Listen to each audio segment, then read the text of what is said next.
The castle of Ardrith stood like an iron fortress against the bitter winds, its towering spires clawing at the grey sky. Within its stone walls, the grand hall was silent, filled with nobles draped in heavy cloaks. Candles flickered, casting long shadows across the room.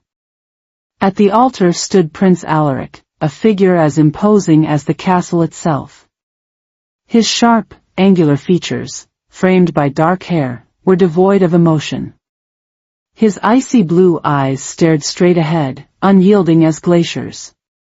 The whispers among the nobles carried a sense of curiosity and anticipation. All eyes turned to the entrance as the heavy doors swung open. Lady Evelina of Mirith entered, her crimson gown a defiant contrast against the cold stone.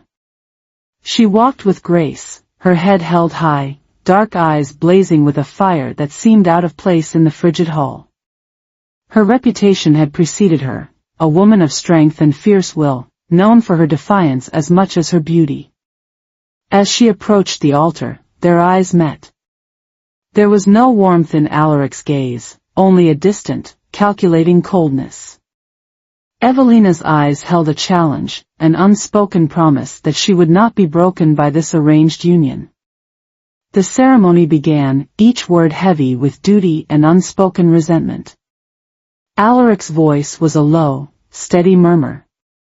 "I swear loyalty, as duty demands." Evelina's voice was clear and strong. "And I swear to stand beside you, as equals." There were no smiles, no gestures of affection. The words were said, the rings exchanged, but the air between them remained tense. As the ceremony ended, Alaric barely glanced at Evelina before turning away. The nobles applauded, but the atmosphere remained heavy with unspoken conflict. That night, the banquet hall was filled with feasting and music, but the newlyweds sat in silence. Evelina watched Alaric, searching for any sign of warmth. There was none. "I hope you realize," she said quietly, "that I will not be a silent wife." Alaric's eyes flicked toward her, cold and indifferent. "You are here to serve a purpose. Nothing more." Her jaw tightened. "I am not a pawn, Alaric." He didn't respond. The walls between them, built from mistrust and pride, seemed insurmountable. Their chambers were on opposite sides of the castle, a deliberate arrangement by Alaric. Days passed in a strained silence. Alaric immersed himself in royal duties, holding council meetings and reviewing reports. Evelina, however, refused to be ignored. She attended council sessions uninvited, surprising everyone with her keen intellect and sharp insights. One afternoon, she entered the council chamber unannounced, interrupting a meeting. The advisors stared, some in shock, others in disapproval. "What is she doing here?" one of them whispered. Alaric's eyes narrowed. "This meeting is private." Evelina raised an eyebrow. "I am your wife, am I not? Does my opinion not matter? You know nothing of ruling Ardrith." "Then teach me," she shot back. "Or are you afraid I might learn too much?" Silence fell over the room. The challenge in her words was clear. Alaric dismissed the council and faced her alone. "You overstep," he said, his voice low. "I seek to understand," she replied. "This is my kingdom now too."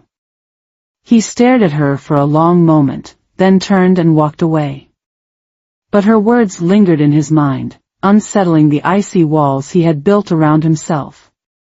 In the days that followed, Evelina began visiting the villages surrounding the castle. She listened to the people's grievances, something Alaric had never done. She returned each evening, weary but determined, her reports detailed and insightful. One evening, she found him in the library, reading by the fire. The room was vast, lined with shelves of ancient tomes. "You hide here while your people suffer," she accused. Alaric didn't look up from his book. What would you have me do? Lead them. Show them that you care. He closed the book, his eyes meeting hers. You think it's that simple? I think you've built a wall so high that you can't see beyond it. Her words cut deeper than she knew. Alaric had spent his life believing that emotions were a weakness, that to rule was to dominate. Evelina's fire was dangerous because it threatened to melt the ice he had wrapped around his heart. The first attack came on a moonless night. The castle was silent, the air heavy with the stillness of impending danger. The guards patrolled the halls, their footsteps echoing through the stone corridors. Suddenly, a scream pierced the night. The clash of steel followed, and chaos erupted. Alaric woke to the sound of fighting. He grabbed his sword and rushed into the corridor. The sight that greeted him was one of chaos. In the grand hall, he saw Evelina. She moved with surprising skill, her sword flashing as she fought off an attacker. For a moment, their eyes met across the room. In that brief instant, Alaric saw something he hadn't noticed before: strength, courage, loyalty. When the last of the attackers had fallen, the guards gathered the bodies. Questions hung in the air. Who had sent them? Why now? Whispers spread through the castle. Could it have been her doing? One advisor suggested. She arrived only weeks ago. Alaric confronted Evelina in the corridor. Where were you before the attack? Her eyes blazed. Fighting to protect your kingdom. Some say you might have orchestrated it. Her face hardened. Do you believe them? I don't know what to believe. The words hung between them, a chasm of mistrust growing wider. Evelina turned and walked away, her footsteps echoing through the stone hall. Alaric watched her go, doubt gnawing at him. The attack had left more than physical wounds. It had reopened the old scars of suspicion and fear. The walls between them, already high, seemed to grow thicker. Winter deepened, and the winds howled through the stone corridors of Ardrith. The castle seemed colder, not just from the biting air but from the silence that settled between Alaric and Evelina. Despite the lingering tension, Evelina refused to remain idle. She immersed herself in the affairs of the kingdom, venturing into the snow-covered villages. The people of Ardrith, hardened by years of harsh winters, were wary of strangers, but Evelina's compassion won them over, little by little. One evening, she returned from a long day of travel, her cloak heavy with snow. In the courtyard, she found Alaric overseeing the preparations for a royal feast. Soldiers lined the perimeter, their breath visible in the frigid air. He noticed her approach and frowned. You've been gone all day. I visited the northern villages, she replied, her voice steady. They need more supplies. Their grain stores are running low. His eyes narrowed. I've already sent provisions. Not enough, she insisted. They need more. Do you think you know my kingdom better than I do? I think I've seen things you refuse to look at, she shot back. Their eyes locked, the air between them electric with unspoken words. Alaric turned away, frustration simmering beneath his cold exterior. You think me heartless, he said, almost to himself. Evelina's voice softened. I think you're afraid to care. The words hung in the air, cutting through the silence. For a moment, Alaric looked as if he might respond, but then he turned and walked away, leaving Evelina alone in the falling snow. The royal hunt was an annual tradition, a display of strength and skill meant to remind the kingdom of its ruler's power. Alaric rode through the dense, frost-covered forest, his thoughts heavy. Evelina had insisted on joining the hunt, a decision that had sparked controversy among the nobles. She rode ahead, her crimson cloak a vivid splash of color against the white landscape. Alaric watched her from a distance, his mind conflicted. Her presence was a constant challenge, forcing him to confront parts of himself he had long buried. Suddenly, a rustling in the underbrush broke the stillness. A wild boar, massive and enraged, charged out of the thicket. Alaric's horse reared, but he didn't see the danger until it was too late. The boar's tusks were aimed at his heart. Time seemed to slow. Before he could react, Evelina was there. She pushed him out of the way, the force of her impact knocking him to the ground. The boar's tusks caught her instead, tearing through her side. No! Alaric's voice was a roar of anguish. He sprang to his feet, sword in hand, and killed the beast with a single, powerful strike. Evelina lay in the snow, blood staining the white ground. Alaric dropped to his knees beside her, his hands trembling. "Stay with me," he whispered, his voice breaking. Her eyes fluttered open. "You're welcome," she managed to say, a faint smile on her lips. Alaric's heart pounded as he carried her back to the castle, his mind racing.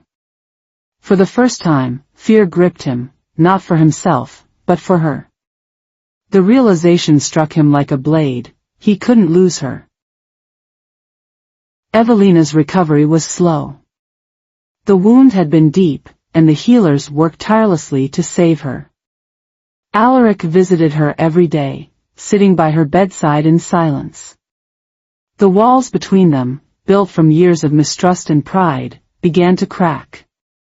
One evening, as the fire crackled in the hearth, Evelina opened her eyes. She looked at him, her gaze soft but questioning. "Why do you sit here?" she asked, her voice weak. He hesitated. "You saved my life." "I would do it again," she replied, her eyes searching his. "But why do you care?" The question pierced him. He had no answer, or rather, he had too many. The silence stretched between them, but it was different now, softer, less harsh. In the days that followed, they began to talk. Evelina shared stories of her childhood in Mirith, of warm summers and blooming fields. Alaric listened, the ice around his heart melting bit by bit. One night, as she drifted off to sleep, he whispered, "I was wrong about you." She didn't respond, but a small smile played on her lips. Just when it seemed peace might be within reach, darkness struck again. A conspiracy was uncovered, an intricate plot to overthrow Alaric. Documents were found in Evelina's chambers, carefully forged but convincing. The evidence was damning. Alaric's world shattered. He confronted Evelina in the great hall, his eyes cold, his voice deadly. "Tell me it isn't true." She looked at him, her eyes wide with disbelief. "You think I betrayed you?" "Everything points to you." Tears welled in her eyes. "After everything, you still don't trust me?" His voice was a whisper. "Trust is dangerous." The pain in her eyes was deeper than any wound. "I have done nothing but stand by you. I saved your life. I risked everything." Silence. The words he wanted to say caught in his throat. "Goodbye, Alaric." Her voice was soft but final. She left that night, disappearing into the snow. Alaric watched her go, the cold emptiness in his heart worse than any winter storm.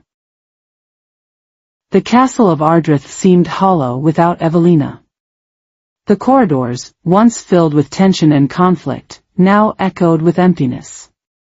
Alaric sat in the council chamber, staring at the forged documents spread across the table. His advisors murmured around him, but their words faded into the background. Guilt gnawed at him, each passing hour a relentless reminder of his failure. A knock at the door broke his reverie. One of his most trusted guards entered, his face grim. "We've captured a traitor, Your Highness." The prisoner was dragged into the room, one of Alaric's own advisors. The man's eyes darted around, frantic, before he was forced to his knees. "Confess," Alaric demanded, his voice like ice. The advisor hesitated, then spilled everything. The conspiracy had been real, but Evelina had been framed. The forged documents were his doing, a desperate attempt to destabilize the throne. Alaric's hands clenched into fists. "Where is she?" The traitor's eyes widened in surprise. You let her go?" Alaric didn't respond. Without another word, he strode from the room, determination hardening his features. He gathered a small band of loyal soldiers and set out into the bitter winter, each step a silent promise. He had to find her. He had to make this right. The journey to Mirith was long and treacherous. Snowstorms howled, the wind biting through layers of fur and leather. Alaric pressed on, driven by a need that he couldn't fully understand. Memories of Evelina haunted him, her fierce eyes, her defiance, the moment she had saved his life. After weeks of searching, they reached Miritha's borders. The land was softer here, rolling hills dotted with frost-covered trees. In the distance, Alaric saw the village where Evelina had grown up. It was a modest place, but warm, even in winter. He found her in a small cottage, tending to the fire. She looked up as he entered, her eyes widening in surprise and then narrowing with distrust. "You shouldn't have come," she said, her voice cold. "I had to." She turned away, adding wood to the flames. "What do you want, Alaric?" He hesitated. "I was wrong. About everything." She didn't respond, staring into the fire. The silence stretched between them, heavy with unspoken pain. "I know about the conspiracy," he continued. "You were framed. I should have trusted you." Evelina's shoulders tensed. "You should have. But you didn't." "I let fear blind me," he admitted. "I thought strength meant shutting everyone out. I was wrong." She turned to face him, her eyes searching his. "Why are you here now?" "Because I can't lose you." His voice was barely a whisper. "I don't know how to fix this, but I'm willing to try." For a long moment, she said nothing. Then, finally, she spoke. "Trust isn't given easily, Alaric. You'll have to earn it." "I will," he promised. Evelina returned to Ardrith with Alaric, but the walls between them remained. They were no longer built from pride or mistrust but from the wounds of betrayal. Evelina attended council meetings, but she said little, her presence a silent reminder of the prince's failures. Alaric, however, was different. He listened more, spoke less. He visited the villages, often bringing Evelina with him. Slowly, he began to change, and Evelina noticed. One afternoon, they stood together in the village square, watching children play in the snow. Alaric glanced at Evelina. "Thank you for coming back." "I came for the people," she replied, but her eyes softened. "They need you," he said. "I need you." She looked at him, her gaze steady. "Then show me." Weeks passed, and trust began to rebuild. They faced challenges together, harsh winter storms, disputes among the nobles, remnants of the conspiracy. Each trial forged them stronger, the bond between them growing deeper. One evening, they stood on the battlements, the wind biting but the sky clear. Evelina looked out over the kingdom. "You've changed, Alaric." "So have you," he replied. She met his gaze. "I'm starting to believe you." He took her hand, something he had never done before. "I swear to you, Evelina. I will never doubt you again." For the first time, she smiled. Years later, the people of Ardrith would tell stories of the cold prince and the fierce lady who had saved their kingdom. They spoke of battles fought, conspiracies uncovered, and a love forged in fire and ice. In the great hall of the castle, Alaric and Evelina sat side by side, their hands intertwined. The warmth between them had melted the harshest winter, bringing a new era of peace and prosperity. And together, they ruled, not as prince and pawn, but as equals. In the end, love had conquered the frost.